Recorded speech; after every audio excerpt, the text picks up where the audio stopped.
Ikan sungai menjadi bahan paling mudah dijumpai saat kita hidup di hutan belantara Kalimantan Utara. Sebab wilayah perburuan hewan cukup jauh dari tempat kami berada. Untuk itu, ikan air tawar menjadi pilihan yang tepat.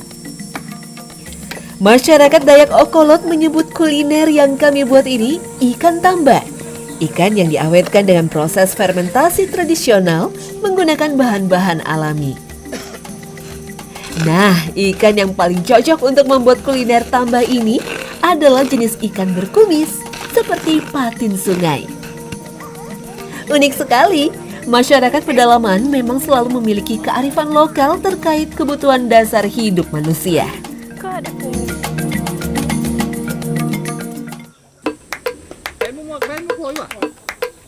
Dalam pembuatan olahan ikan tamba diperlukan ampas singkong yang biasa disebut onggong.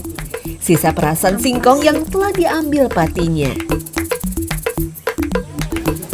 Jadi ampas singkong ini sudah sangat minim kandungan karbohidratnya.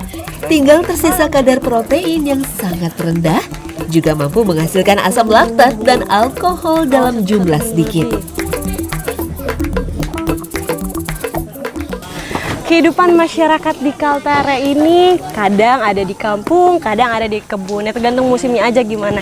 Kayak sekarang nih saya sama keluarga Bapak Sinyo lagi mau bikin makanan khas dari sini. Namanya tamba ya Bapaknya. Akan tetapi ampas singkong harus disangrai hingga kadar airnya tersisa sedikit saja. Iya, tidak boleh terlalu kering. Sebab bakteri asam laktatnya akan kesulitan untuk tumbuh. Asam nggak? Singkong dengan kadar getah sedikit merupakan jenis singkong yang paling ideal. Nah ini lagi ngesangrai ampas singkongnya sampai dia mengering. Nanti baru akan dicampurin sama ikan tambanya itu. Mensangrai singkong ini sekaligus menyiapkan ampas agar dapat menjadi media tumbuh bakteri asam laktat. Agar tidak busuk, daging ikan diberi garam. Rasanya selanjutnya, ikan siap difermentasi hingga 2 minggu lamanya. Olahan fermentasi ikan muncul karena kebutuhan bahan pangan masyarakat pedalaman. Dengan difermentasi, ikan dapat disimpan lama dan masyarakat bisa fokus pada kegiatan berladang. Nih kalau bisa dilihat nih di sini yang masak cowok semua. Karena memang kenapa cowok?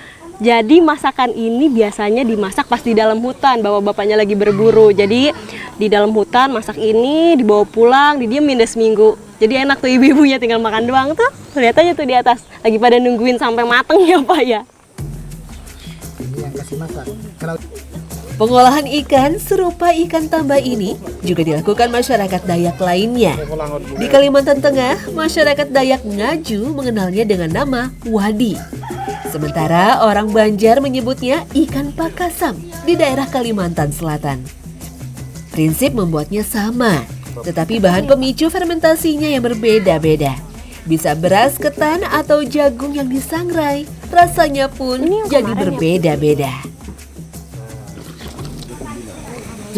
Ini setelah ikannya dimasukin ke dalam bambu, ditutupnya pakai daun pisang, terus atasnya pakai ini ampas singkong yang belum disangrai. Jadi untuk menghindari lalat-lalat yang masuk dan juga fermentasinya semakin bagus, gak ada udara yang masuk ke dalam ya Pak ya. Ditunggu sampai 1 minggu baru bisa dimakan. Lama banget mau makan ini ya Pak. Ikan tamba bukanlah lauk utama dalam menu kuliner Dayak Okolot. Selalu ada lauk lain saat menyantap ikan tamba. Fermentasi ikan khas Dayak ini menghasilkan kandungan nutrisi tinggi, mampu mengendalikan kadar kolesterol dalam tubuh, dan dapat meningkatkan daya tahan tubuh serta mereduksi infeksi usus. Nih, dipegang gini ya Pak ya. Nah ini kalau makan di sini sendoknya nggak boleh dilepas. Walaupun kita ambil ikan, sendoknya harus dipegang kayak gini nih. Karena katanya kalau orang dulu, kalau udah disimpan, sendoknya udah selesai ya Pak makannya Pak. Ini tadi tambanya, cobain ya. Makannya dikit. Aromanya tuh agak-agak nggak enak ya, agak-agak asem gitu. Tapi rasanya Agak sendok. banget. Nah, cukup lagi. Tidak, itu.